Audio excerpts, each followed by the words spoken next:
Bueno, aceptando la invitación del Ludo de Trento, aprovecho para decir que tiene por delante un futuro que es un verdadero desafío.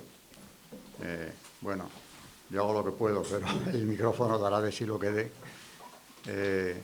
Digo que aprovechando esta invitación, realmente el tema que me proponían y que vamos a desarrollar es un tema que todo el mundo tiene interés ahora mismo, porque cada vez se va viendo con más claridad que hay algo detrás, hay un plan establecido detrás de la famosa Agenda 2030 y la gente discute, debate sobre lo que es el nuevo orden mundial, en qué consiste y qué relación guarda ese nuevo orden con la famosa Agenda. Y desde luego la relación que guardan es estrechísima. De hecho, la Agenda es el programa, es la hoja de ruta que está pensada hace ya tiempo para cambiar radicalmente la sociedad, la civilización. Vamos a ver, hacer un recorrido histórico sobre el origen de la Carta. Primero la Carta de la Tierra, que es uno de los precedentes de la Agenda 2030, cómo ha venido desarrollándose, cómo ha venido afianzándose y cómo ha venido también extendiéndose. En un primer momento, los objetivos del milenio, que es como se llamaba aquel primer objetivo, o aquel primer conjunto de objetivos que querían alcanzar, eran solo 8, y en cambio la Agenda 2030 tiene ya 17. No es muy distinto. En realidad, estos 17 objetivos no son más que un desarrollo de aquellos primeros 8 de los que voy a hablar también. Ante todo, algunas ideas claras como introducción. La Agenda 2030 es un producto absolutamente preparado, potenciado y dirigido desde las Naciones Unidas. Por supuesto, no les han faltado colaboradores de primer orden que han tenido un papel decisivo, tanto en los documentos que han ido redactando como en impulsar esta agenda. Quiero dejar claro lo de las Naciones Unidas porque, en primer lugar, esto que ya nos va a ir obligando a todos sigue el camino de todas las medidas de Naciones Unidas en lo que se refiere a ingeniería social. Decía Beigel, el biógrafo de Juan Pablo II, George Beigel, que Naciones Unidas, con todo el conglomerado que le rodea, las ONGs, las fundaciones, las instituciones públicas y privadas que lo apoyan, en realidad están consiguiendo de una manera nada democrática, a través de personas designadas, que no elegidas nunca, están consiguiendo implantar en las legislaciones nacionales toda una serie de medidas que, desde luego, de manera democrática, en las naciones en concreto, que se ven afectadas por ellas, no habrían conseguido introducir nunca. Esto es algo que primero creo que hay que dejar claro. Recomiendo la lectura de un libro de Margaret Peters, una activista provida que además tiene un gran peso internacional en los movimientos provida, cuyo título ya lo dice todo: Marión ética, los expertos de la ONU imponen su ley. Marionética hace referencia a las marionetas en que nos convierte Naciones Unidas a través de los llamados expertos. Los expertos de Naciones Unidas, es curioso, pero hay que ver quiénes son. En primer lugar, son personas designadas, insisto en ello, designadas por las diferentes agencias de este organismo. Nadie les ha elegido, nadie les ha dado un mandato más que la agencia en cuestión. Me da igual que sea UNESCO, UNICEF o la que sea. Y estos expertos son los que van diseñando la estrategia, los fines, objetivos y medios para alcanzarlos.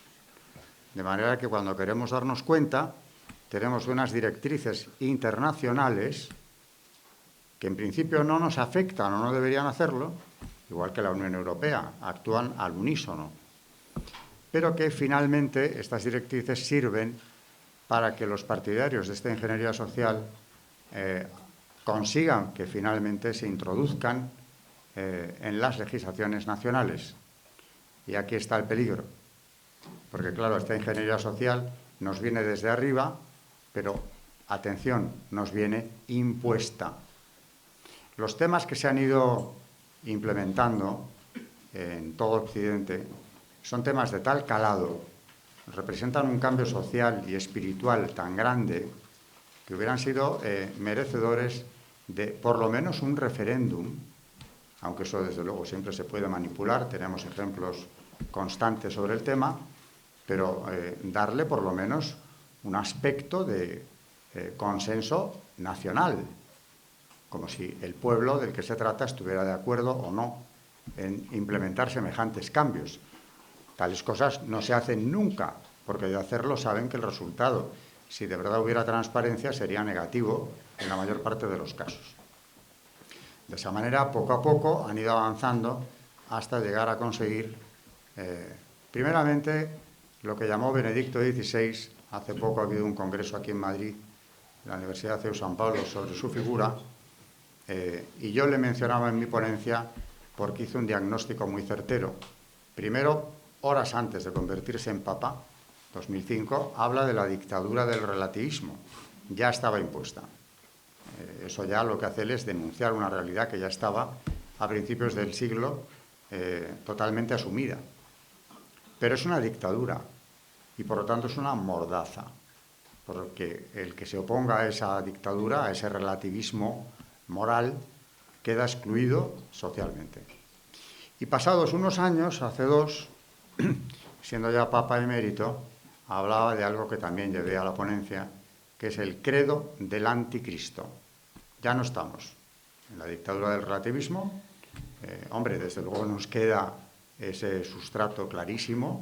La exclusión social sigue siendo parecida a la de entonces, pero hemos llegado al credo del anticristo, porque a su biógrafo, a Peter Sebald, le dice que se va imponiendo una dictadura de dogmas anticristianos.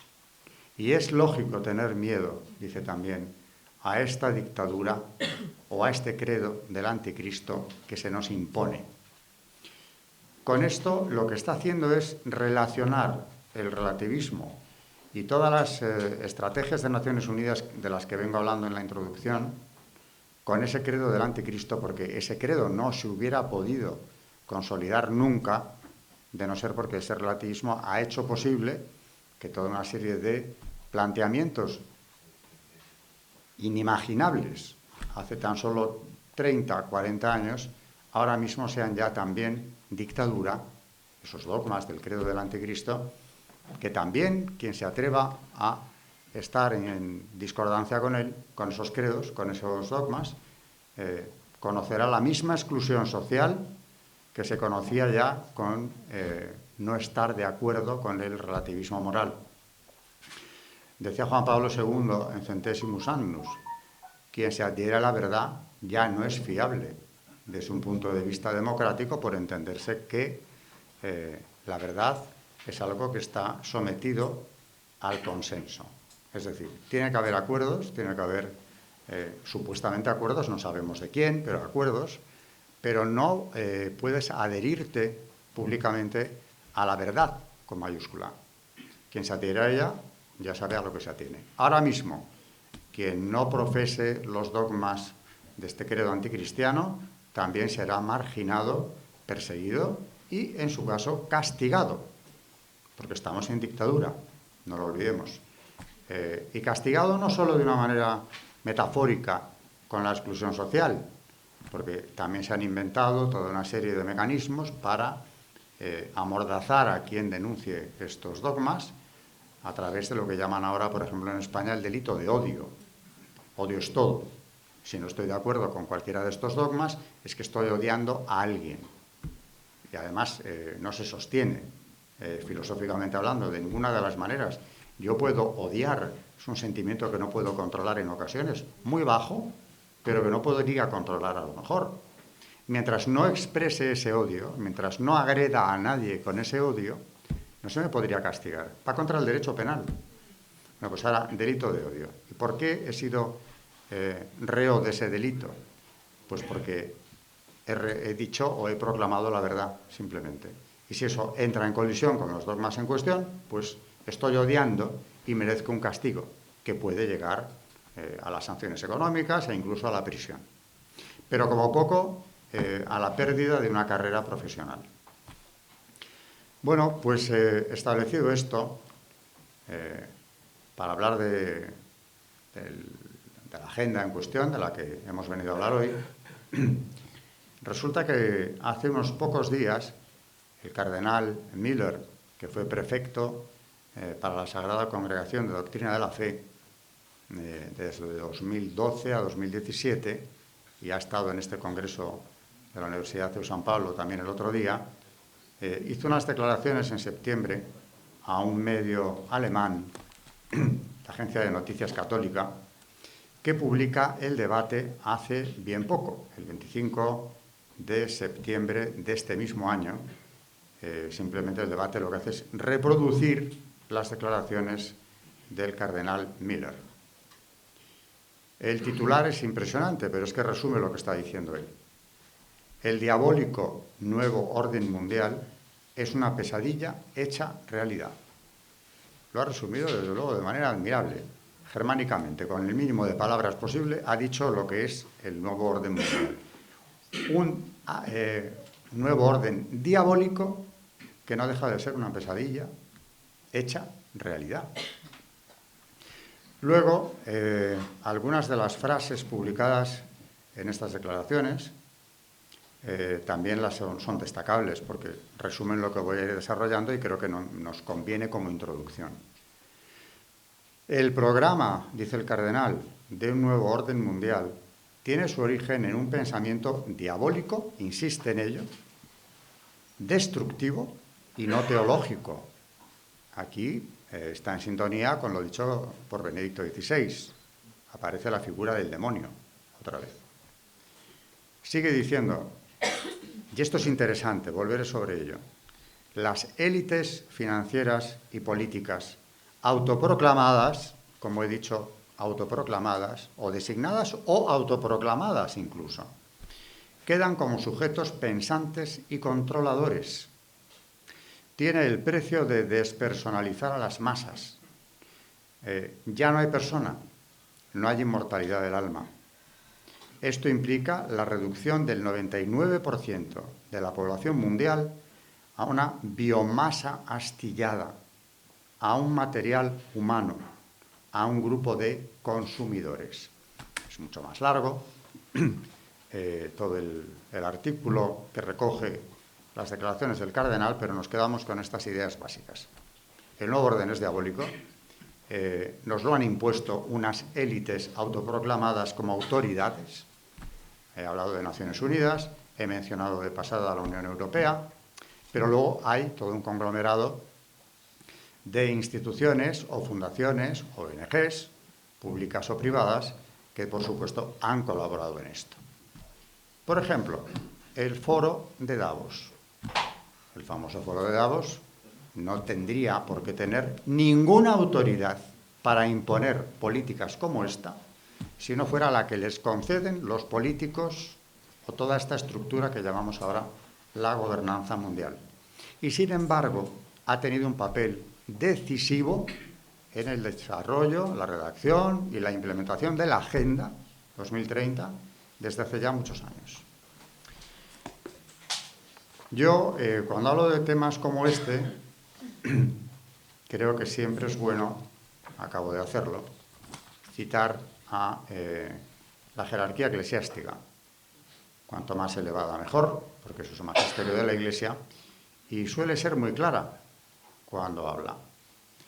Volviendo a Benedicto XVI y conectándolo con la Carta de la Tierra y con la Agenda 2030, en su encíclica Caritas in Veritate nos avisaba, diciendo, para no abrir la puerta a un peligroso poder universal de tipo monocrático, el gobierno de la globalización debe ser de tipo subsidiario, articulado en múltiples niveles y planos diversos que colaboren recíprocamente.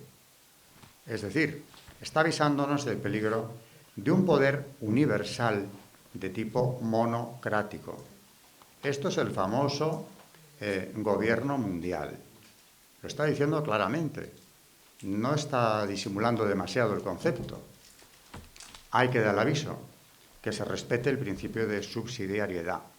Esto, haciendo una pequeña digresión histórica, me recuerda a los dos modelos de la construcción europea.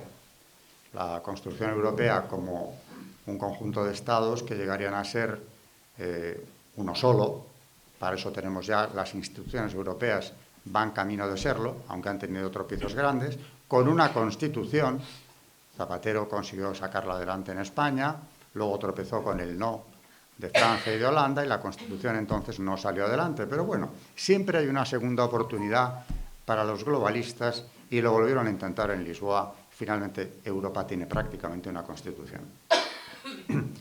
En ese modelo de construcción, creo que era mucho más acertada la postura del general de Gaulle, que defendía la Europa de las patrias. El término es muy descriptivo, porque lo que venía a decir es que colaboración sí, renuncia a la soberanía no, nunca, jamás, a ningún precio. Podemos acordar, podemos derribar fronteras económicas en algunos aspectos, colaborar siempre, Europa debe hacerlo. Ahora, renunciar a la propia identidad nacional, a la soberanía nacional, no de ningún modo. Y en esto estaba diciendo exactamente lo mismo que la Iglesia ha defendido y sigue defendiendo. El principio de subsidiariedad, como dice Benedicto XVI en Caritas in Veritate, debería ser intocable. No solo por un principio de libertad auténtica, sino también en orden a la eficacia. Terminando con la cita de Caritas in Veritate, decía: dicha autoridad deberá estar organizada de modo subsidiario y con división de poderes, tanto para no herir la libertad como para resultar concretamente eficaz. Seguimos con el magisterio pontificio, pero me voy a 1931. Pío XI. Pío XI ya entonces vislumbra con toda claridad y también no ahorra adjetivos que subrayen la gravedad de la situación, vislumbra ese dominio, ese gobierno mundial que puede tiranizar a toda la humanidad, ya en el año 31. Y en 40º año habla de un dominio ejercido de la manera más tiránica por aquellos que, teniendo en sus manos el dinero y dominando sobre él, se apoderan también de las finanzas y señorean sobre el crédito, y por esta razón administran, diríase, la sangre de la que vive toda la economía, y tienen en sus manos así como el alma de la misma, de tal modo que nadie puede ni aún respirar contra su voluntad.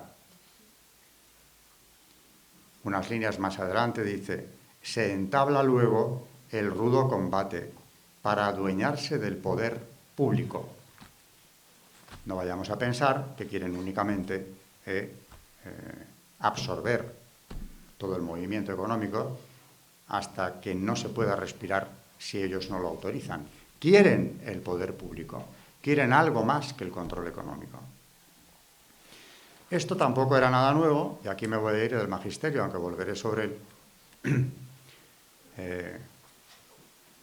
a unas declaraciones o a un escrito del fundador de los Illuminati de Baviera, que no son ningún mito histórico, sino que por supuesto es una orden, se llamaban a sí mismos, fundada por un profesor universitario, Adam Weishaupt, de la Universidad de Ingolstadt, en Baviera. En 1777, él se había iniciado en la logia muniquesa a la prudencia, funda los Illuminati y pretendía nada menos que controlar a toda la masonería europea bajo el mandato de la orden. Es una orden de signo luciferino. Adam Weishaupt escribe: es preciso establecer un régimen de dominación universal, una forma de gobierno que se extienda por todo el planeta. es preciso conjuntar una legión de hombres infatigables en torno a las potencias de la tierra para que extiendan por todas partes su labor siguiendo el plan de la orden, a saber, la desaparición de las soberanías nacionales, lo está diciendo también con toda claridad. Un nuevo orden sin raíces cristianas, por supuesto, como el actual. Aparte de que él es de origen judío y, por supuesto, su pertenencia a la masonería, aunque hubiera sido un alemán católico, pues ya le aleja por completo de esas raíces cristianas. En 1784 los Illuminati se dispersan porque el duque reinante, Carlos Teodoro de Baviera, prohíbe en sus estados todas las sectas secretas, incluida la masonería y no digamos la orden de los Illuminati de Baviera. Queda la orden dispersa, el fundador tiene que pasar a otro estado alemán, donde va a seguir trabajando por conseguir la extensión de los Illuminati, ya con mucho menos éxito, pero lo va a seguir intentando. Hay dos ramas interesantes de los Illuminati, una pasa a Francia, y estos Illuminati franceses tendrán un papel destacado en la Revolución Francesa. No es que lo hagan ellos, que a veces se lo atribuyen, bueno, se lo atribuye la secta masónica. Los Illuminati tienen un papel, por ejemplo, Mirabeau, que es uno de los revolucionarios franceses de la primera hora, es uno de ellos. Pero con toda la importancia de la Revolución Francesa y la que ellos tuvieron en este proceso, si nos vamos a la actualidad, tiene más trascendencia el paso de otra rama de los Illuminati hasta los Estados Unidos. En 1785 se constituye allí una nación completamente nueva en aquel momento. Precisamente allí se constituye en Nueva York la Logia Colombia de la Orden de los Illuminati. Es decir, tenemos ya masonería Illuminati, o mejor dicho, una orden que transmite, según ellos, una iluminación superior a la masonería normal, digamos, la regular o la irregular. Ellos se supone que están por encima, no olvidemos el signo luciferino de la misma, y de esta Logia Colombia procede con el tiempo, o viene a surgir, la gran Logia Rockefeller, que ha tenido su sede muy cerca de la Quinta Avenida, bueno, muy cerca del centro del Rockefeller, en el edificio Tishman, donde estaban los 3 seises de la bestia, aunque ahora la sede se ha trasladado a New Jersey, ya no está allí ni está tan visible, pero sigue teniendo un papel fundamental en toda esta cuestión del nuevo orden mundial. Solo admite masones de altos grados que tengan algo importante que aportar, sino tampoco. La familia Rockefeller se ha distinguido en este proceso mundialista desde el principio. Pero bueno, cuando la Logia Colombia, es decir, Illuminati, se establece en los Estados Unidos, cuenta con grandes apoyos. No vayamos a pensar que son algo totalmente clandestino. Por ejemplo, Thomas Jefferson, en 1800, llega a calificar a Weishaupt de entusiasta filántropo. Damos un salto en el tiempo y ya en el siglo XX, finales, el 14 de septiembre del 94, David Rockefeller, no olvidemos que tiene su propia logia, que lleva su nombre, cuando el Consejo Empresarial de Naciones Unidas le otorga la medalla anual, en la cena de los embajadores, expone que el impacto negativo del crecimiento demográfico en los ecosistemas, ya estamos entrando en materia con la Agenda 2030, es uno de los principales problemas de aquel momento. Está hablando en el 94. Bueno, dejamos a los Illuminati y para terminar con el tema de la gobernanza mundial, que es algo de lo que se ha hablado mucho y no se tiene muy claro, yo he repetido incansablemente que una de las mejores definiciones, si no la mejor, además por lo resumida, la dio Monseñor Reich Pla en el año 14, precisamente en una carta pastoral que lleva el nombre de Llamar a las cosas por su nombre, de 24 de septiembre de 2014.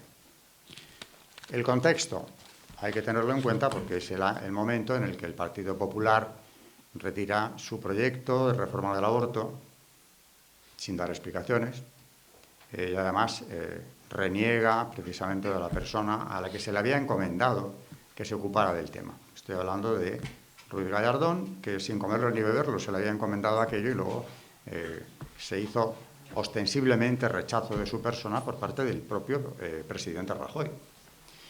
Bueno, en ese contexto de retirar la reforma, que nunca iba a ser, por supuesto, derogación de la ley, una reforma, una limitación del aborto. Dice Monseñor Ruiz Pla, obispo de Alcalá, que ha sido hasta hace muy poco. Ha llegado la hora de decir, con voz sosegada pero clara, que el Partido Popular es liberal, informado ideológicamente por el feminismo radical y la ideología de género, e infectado, como el resto de partidos políticos y sindicatos mayoritarios, por el lobby LGTBQ. Ya estaba en la última generación del lobby LGTB. Siervos todos, a su vez, de instituciones internacionales, públicas y privadas, para la promoción de la llamada gobernanza mundial. Atención al último párrafo. Al servicio del imperialismo neocapitalista, que ha presionado fuerte para que España no sea ejemplo para Iberoamérica y Europa de lo que ellos consideran un retroceso inadmisible en materia abortista. Es decir, esto no es una cuestión de izquierdas o derechas. Normalmente las izquierdas, lo que ahora han dado en llamar progresismo, que es arrogarse un adjetivo que no deberían utilizar, porque si analizamos lo que es el progreso, no sé qué tienen de progresistas, lo que es izquierda o extrema izquierda, ¿no? Pero luego resulta que las derechas han ido siempre consolidando, desde luego en España está claro, todas las medidas sociales de ingeniería social anticristiana que el PSOE iba por delante aprobando.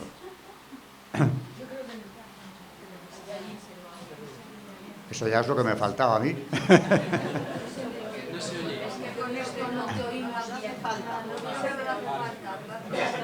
Muchas gracias, pero si no lo oímos.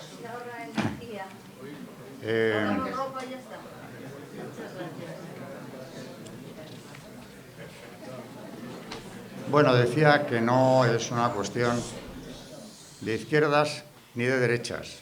La gobernanza mundial, como dice Monseñor Ruiz Pla, como ya advirtió en el año 31 el Papa Pío XI, es una cuestión de un imperialismo neocapitalista, como decía él. Y ahí las ideologías tienen bastante poco que ver. Y si no, que se lo pregunten al fundador y director del Foro de Davos o a todos los personajes que se reúnen en este foro anualmente.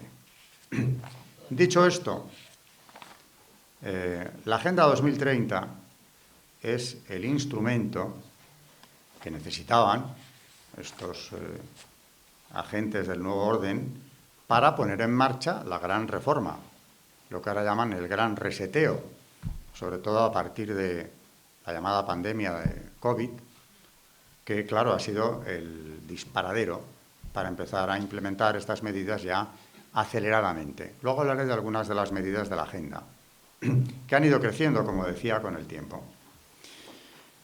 Bueno, vuelvo a subrayar que sin la labor de las Naciones Unidas no estaríamos hablando de la agenda, ni mucho menos de todo lo que trae detrás. Pero entre medias hay mucho más que hablar de Naciones Unidas en relación con esta agenda. Yo, como precedente, para poder ir entendiendo de qué se trata, pondría el informe Kissinger. Es decir, que me voy al año 1974, a este informe que lleva el nombre del secretario de Estado, superviviente a todas las crisis y a todos los problemas. Bueno, no es que sea masón, como dice una de las oyentes, sino que ha intervenido en la creación o mantenimiento de todas las organizaciones pantalla de la masonería, sin excepción alguna.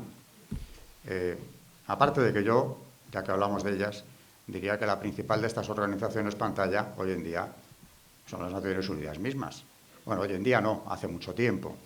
Pero luego hay otras de las que se habla más, como organizaciones pantalla, como es el Club Bilderberg, la Trilateral, el CFR norteamericano, el Instituto de Relaciones Externas, la Chatham House, inglesa. Pero en el 74, Kissinger le presenta a Nixon un informe elaborado por un grupo de asesores, pero dirigido por él, donde viene a decir que se trata de hablar de la seguridad de los Estados Unidos. Y dice que una de las mayores amenazas para la seguridad del país es el crecimiento demográfico en los países tercermundistas. No por nada, sino porque ese crecimiento demográfico hace que escaseen las materias primas o que en un futuro lleguen a escasear si ese crecimiento se mantiene como hasta entonces, y si escasean serán más caras. Luego la economía americana se verá perjudicada. ¿Qué hay que hacer, por tanto? Pues como primera medida, reducir la población, controlar primero el crecimiento, y una vez que se haya conseguido esto, reducir la población. Y de aquí viene, o nos explicamos, el por qué inmediatamente se van a llevar a cabo políticas de condicionar las ayudas al tercer mundo al hecho de que estos países, sus gobiernos, acepten medidas contra la fertilidad. Ellos hablan mucho de la fertilidad.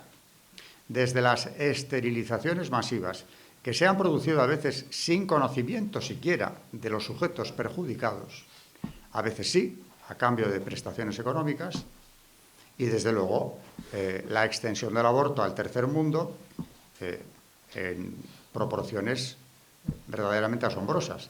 Aunque no nos engañemos, porque estas políticas antinatalistas que estaban destinadas, en teoría, al tercer mundo, lo cual no deja de ser brutal, diabólico, inhumano, se han implementado también en Occidente.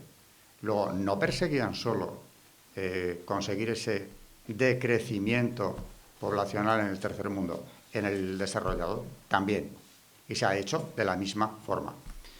Con alguna cierta mayor resistencia, en ocasiones, porque no podían comprar la esterilización de algunas personas, pero destinándole fondos impresionantes a que estas políticas se apliquen en Europa y en América también.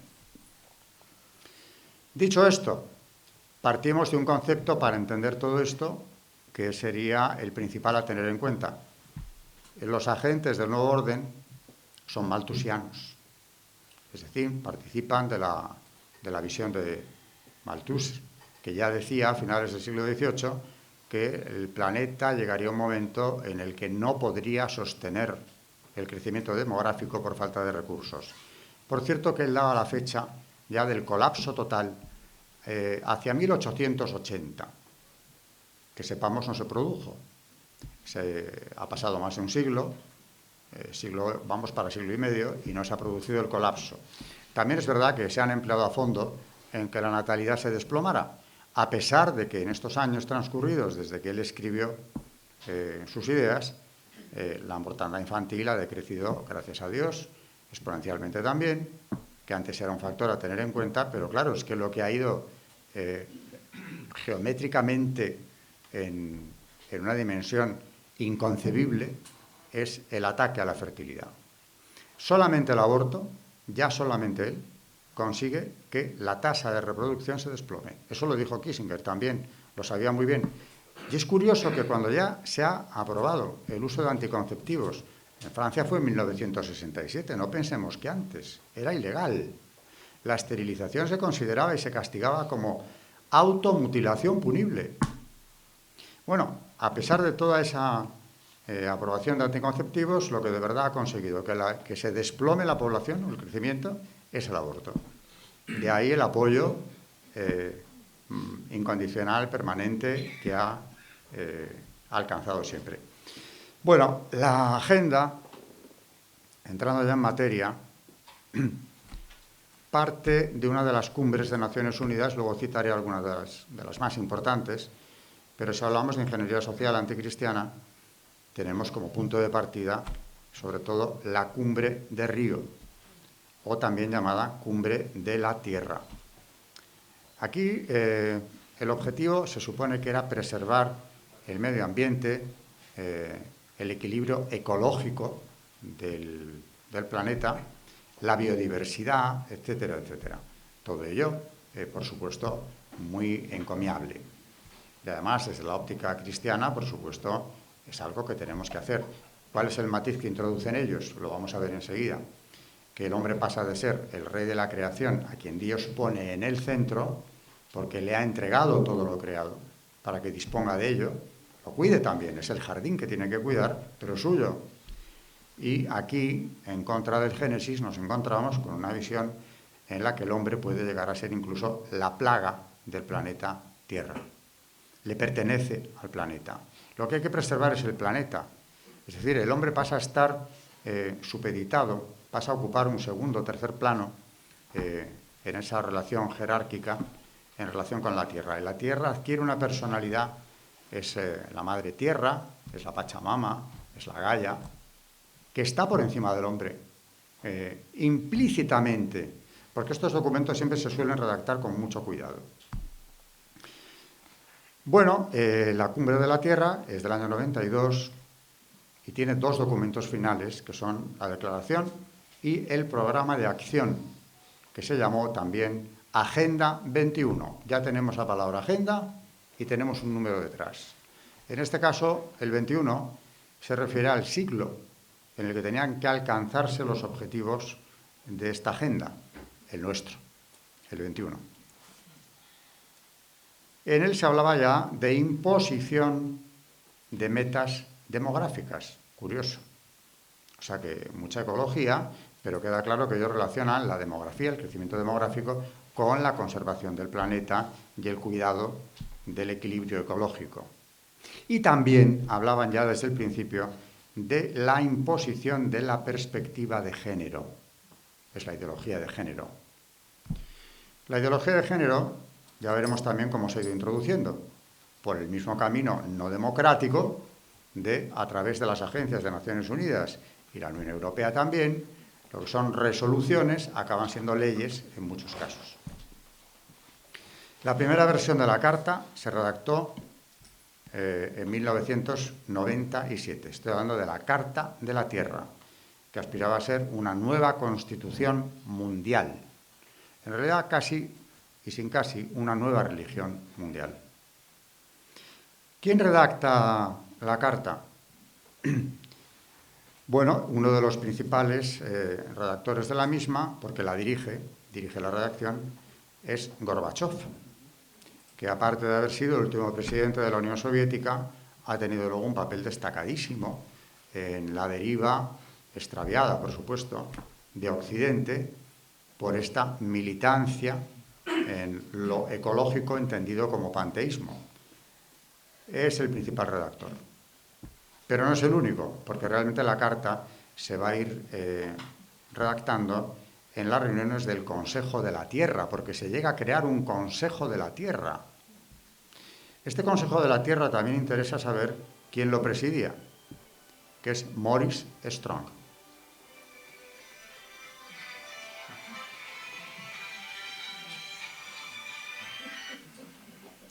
Maurice Strong, hay que saber que era entonces el subsecretario general de Naciones Unidas, secretario general de las conferencias de la ONU sobre medio ambiente, miembro del comité organizador del Foro de Davos, vamos conectando todas las cosas, y por supuesto, miembro del Club Bilderberg.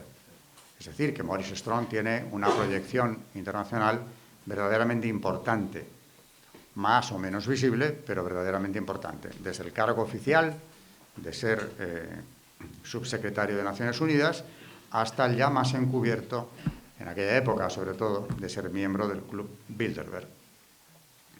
Pero aparte de que el Consejo de la Tierra se implicara y fuera el organismo anfitrión para la redacción de la Carta, también en la redacción de la misma intervienen, y esto no deja de tener su importancia, los representantes de las delegaciones ante Naciones Unidas de Brasil, que era el país donde se había convocado la cumbre de Río, y de los Estados Unidos.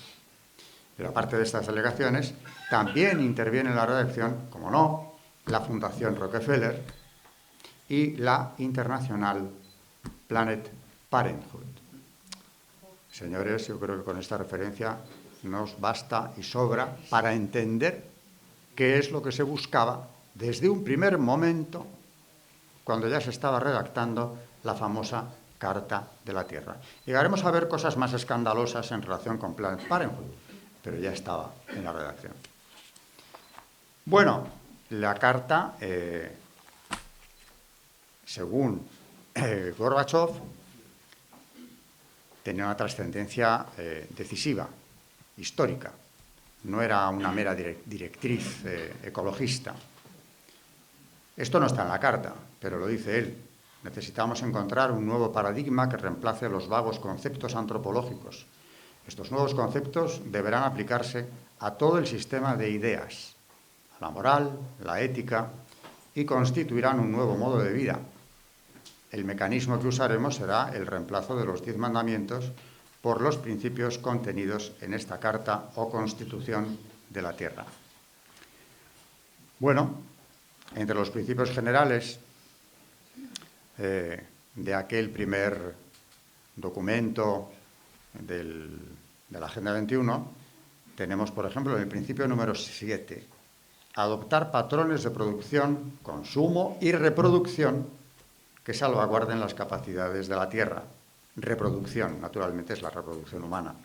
Estamos vinculando siempre la reproducción humana con la salvación del planeta. Los derechos humanos, el bienestar comunitario, todo esto depende de la reproducción humana en buena medida. Por otro lado, parece como que no habría sido suficiente con la Carta de la Tierra, que naturalmente va a gozar de todo el apoyo de Naciones Unidas. Es más, recibe un culto público, se escribe sobre papiro, se le construye el Arca de la Esperanza, que es un remedo del Arca de la Alianza, en maderas nobles, decoradas con escenas panteístas. Fue llevada en procesión hasta la sede de Naciones Unidas.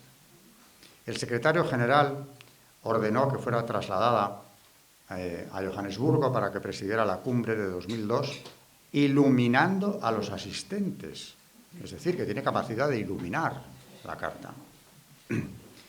Naturalmente que se le ha dado, como digo, un envoltorio religioso. Pero como no parecía que esto fuera suficiente, la Carta de la Tierra, como digo, es un documento panteísta, principalmente, aunque está redactado con un cuidado exquisito, y personas bien pensantes, católicos comprometidos, miembros de la jerarquía más elevada, han llegado a ver en ella pues, algo perfectamente compatible con la defensa de la ecología que el cristianismo ha hecho y hace. No lo es, a poco que estudiemos un poco a fondo la carta en cuestión. Pero creo que para que se pueda hablar de ella con mayor conocimiento de causa, hay que ver todo lo que viene detrás y todo lo que lleva consigo también. No es casual que la carta empiece a redactarse en el 92, esté completada en el 97, en el 2000 ya se presenta en sociedad como algo que hay que tener en cuenta, con todo el apoyo de Naciones Unidas. Lo suscriben todos los representados en Naciones Unidas, pero por si algo faltará, solo de pasada diré que también en el 93 se lanza otro proyecto con el aval de las Naciones Unidas, que es la ética planetaria. Ética planetaria ya es más concreto. Aquí sí que estamos hablando de una cuestión mucho más espiritual, que atañe a lo religioso. También como la carta es el resultado de un estudio previo, realizado por varios pensadores que buscaban algo parecido a un consenso espiritual. El lugar donde se concibió fue el Parlamento de las Religiones del Mundo, ninguno mejor que este. Este Parlamento tiene un antecedente ya en el siglo XIX, pero aquí en el 93 se convoca en el lugar donde estaba el otro, en Chicago, el Parlamento de las Religiones del Mundo, y su principal autor es un sacerdote católico heterodoxo a quien la Santa Sede había prohibido la enseñanza de la teología católica, que es Hans King. Personaje interesantísimo, desde luego recuerda a Lutero en más de un aspecto, entre otros su rechazo, por no decir odio visceral a la figura del Papa. Y en 1995 es él quien preside la Fundación por una Ética Mundial. El mismo King define la ética planetaria como una síntesis superadora de todas las religiones del mundo. Es decir, que un sacerdote católico piensa que también el cristianismo tiene que ser superado para llegar a esa síntesis que consiga lograr esa convivencia universal. De manera que lo que queda claro entre la Carta de la Tierra y la ética planetaria, que, insisto, tiene el aval de las Naciones Unidas también y nace en la misma década, es que hay que cambiar los planteamientos espirituales, éticos, etc. Y como decía, un gran maestro en cuanto al globalismo, que es el tristemente desaparecido sacerdote argentino, don Juan Claudio Sanauja, la desaparición de la Iglesia Católica era una condición imprescindible para que el nuevo orden pudiera implantarse a nivel mundial, porque ya era el único escollo que se encontraba para poderlo hacer. ¿Por qué? Vamos a ver por qué. Y los motivos no son menores o de matiz, sino verdaderamente graves. Después de la Carta de la Tierra, y ya en la estela de la Carta de la Tierra y de la Cumbre de Río, van a venir otras cumbres de Naciones Unidas también, que naturalmente lo que buscan es poder darle un desarrollo a la agenda que se llamó Agenda 21 y que hoy conocemos como Agenda 2030, aunque ha ido creciendo mucho. Cumbres que yo destacaría, de Naciones Unidas siempre, claro. La cumbre del Cairo, que siempre todo tiene una vestidura muy atractiva, un lenguaje cuidado, hasta que dejan de cuidarlo, porque cada vez lo han hecho menos, pero en un principio lo hacían con un poco de más esmero. La cumbre del Cairo es la cumbre de población y desarrollo. Suena como a que van a ocuparse de la población mundial, de su bienestar, de que van a buscar el desarrollo internacional. Hay que decir de paso que la solidaridad internacional ha brillado por su ausencia absolutamente siempre. Los acuerdos que han tomado las potencias del G8, por ejemplo, para ayudar al tercer mundo, destinando una parte del Producto Interior Bruto de estos países a grandes ayudas a los países subdesarrollados, no se han entregado jamás. Se han tomado los acuerdos. Aquí, por ejemplo, en 2002, en Barcelona, se tomó uno de estos. Luego se acrecentó el porcentaje del Producto Interior Bruto que tenían que destinarse al tercer mundo. Nunca se ha entregado. Nunca, porque no les interesa, además. O sea, que hay un grado de hipocresía importante. Bueno, la Cumbre de Desarrollo y Población del Cairo, en realidad, tenía un objetivo muy distinto a la mejora de la calidad de vida o del desarrollo económico de países que lo necesitaban. La Cumbre del Cairo se convoca con un objetivo prioritario, que es empezar a implementar, consagrar definitivamente los llamados nuevos derechos. Atención al término, nuevos derechos. De ellos habló también Benedicto XVI en 2012 en el discurso al cuerpo diplomático acreditado ante la Santa Sede, cuando decía que uno de los peores, si no el peor ataque contra la libertad religiosa era la introducción de esos llamados nuevos, falsos derechos. Porque él los definía como, lejos de ser derechos humanos, como simplemente la expresión de deseos egoístas que carecen de fundamento en la auténtica naturaleza humana.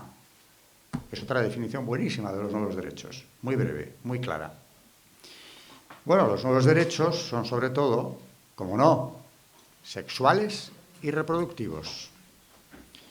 ¿Qué nos dice? Que esto está en todas las redacciones de las agendas que han ido sucediéndose. Pues naturalmente que las personas, y subrayan la mujer, porque se ocupan mucho de la salud reproductiva, y cuando hacen esto se están ocupando de la salud reproductiva de la mujer. La salud reproductiva incluye el aborto, porque partimos de una base, y es que uno de los nuevos derechos es el que tiene la mujer a disfrutar plenamente de su sexualidad sin por eso abrirse a la vida. evitando la reproducción.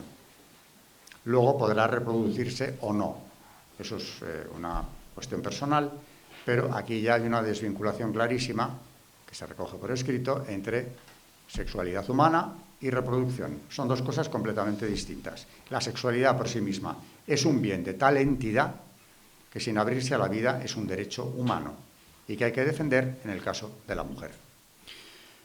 El derecho al aborto, por supuesto, está entre los sexuales y reproductivos desde el primer momento, porque la mujer tiene también derecho a lo que llaman el aborto seguro. Aquí, naturalmente, distorsionaron las cifras de mujeres que morían todos los años por abortar de manera ilegal, cuando no estaba legalizado el aborto, clandestinamente. Recomiendo ver la película El grito silencioso, donde se ve perfectamente cómo se llegó a la famosa sentencia derogada felizmente el Día del Sagrado Corazón de este mismo año por la Corte Suprema de los Estados Unidos. Fue una manipulación, como todo lo que estamos viendo hoy, ¿no?, de muy pocas personas que decidieron, entre otras cosas, disparar arbitrariamente y sin ninguna base las cifras de mujeres muertas en abortos. Luego lo comentaban entre risotadas, porque naturalmente se les había ocurrido a ellos dos solos. Bueno, pues con lo del aborto seguro han tenido el argumento para irlo legalizando país tras país. Hay que decir que para el año 94, que es cuando la cumbre del Cairo tiene lugar, ya el aborto en Occidente prácticamente estaba generalizado. En Francia fue el 74, con la ministra Simone Veil. Tristemente lleva su nombre, tristemente para ella, supongo. El nombre de la ley Veil, es la ley del aborto en Francia.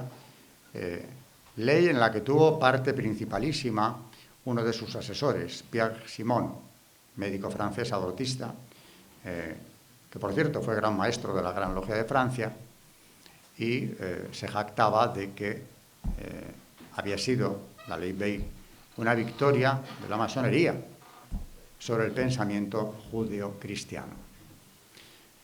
Ya se había legalizado en todas partes, por supuesto en España, en Estados Unidos, a través de esta trampa de la sentencia que acabo de mencionar, pero sin embargo le faltaba un respaldo último, que era el reconocimiento del aborto como derecho.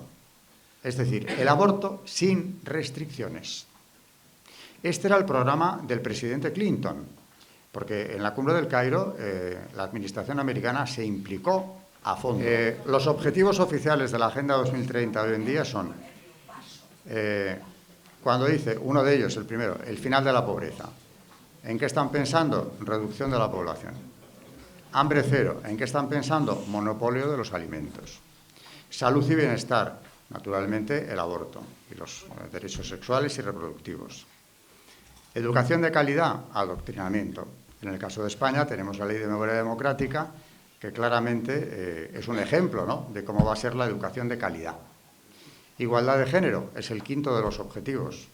Esto, naturalmente, es introducir el feminismo radical en toda la legislación y vuelve a apoyar el aborto. Agua limpia y saneamiento. Privatización del agua. Energía asequible y no contaminante. Energía cara con impuestos verdes abusivos. Esto es lo que publicaba Eulogio López en Hispanidad el 4 de septiembre de este año. Es una comparación que él hace entre la verdad y lo que hay en los principios. Trabajo decente, industria, innovación e infraestructura. Aquí se puede colar perfectamente el transhumanismo, que es otra de las grandes amenazas que tenemos ahora mismo. La reducción de las desigualdades.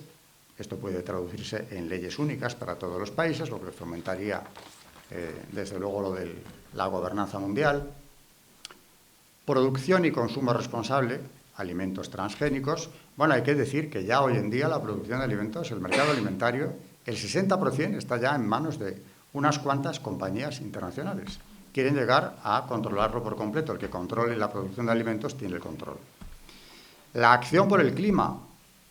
Aquí hablan de rebajar la industrialización, la cruzada contra la energía nuclear, la reducción de la ganadería. Ya nos están diciendo que no hay que comer carne, etcétera, etcétera. la reducción de los transportes. Cuidado, que esto tiene ejemplos de que ya se está llevando a cabo esta directriz. Coche y avión. En abril del 21, la Asamblea Francesa ya aprobó que los vuelos domésticos quedaban suprimidos para no contaminar. Se ha calculado la contaminación que estos vuelos domésticos representan. Es el 4,2% de la contaminación total que puede venir por esta vía. Todo lo que esté a menos de 2 horas y media de tren, suprimido. Ahora van a por la aviación privada. 1 de cada 10 vuelos son privados, suprimidos también. En esto Francia ha sido pionera y el tema de los vuelos domésticos ya lo tiene aprobado, el otro están ahora. Con esto, ¿qué se ve perjudicado? El turismo. Tenemos menos movilidad, claramente, tenemos mayor control de la población. Vida submarina, para prevenir la contaminación. ¿Contra quién va esto? Contra las pequeñas explotaciones de pescadores, la pesca artesanal, que desaparecerá por completo, y con ello todo un sistema de vida, pero sobre todo todo un control también de los alimentos. Vida de ecosistemas terrestres, sostener los bosques, luchar contra la desertización, detener la pérdida de la biodiversidad. Vuelve a perjudicar a la ganadería, también a la caza, porque vendrán las restricciones de producción o de caza misma, mucha ecología, pero luego atención a lo que quieren de verdad. 16º y anteúltimo de los fines: paz, justicia e instituciones solidarias. Desarrollar la gobernanza mundial. Y por último, en el número 17, alianzas para lograr estos objetivos. Por si quedaba alguna duda, gobernanza mundial completamente asentada. Esto es lo que están potenciando y quieren que para dentro de 8 años esté ya perfectamente en marcha, no, implementado. Bueno, hemos terminado la conferencia.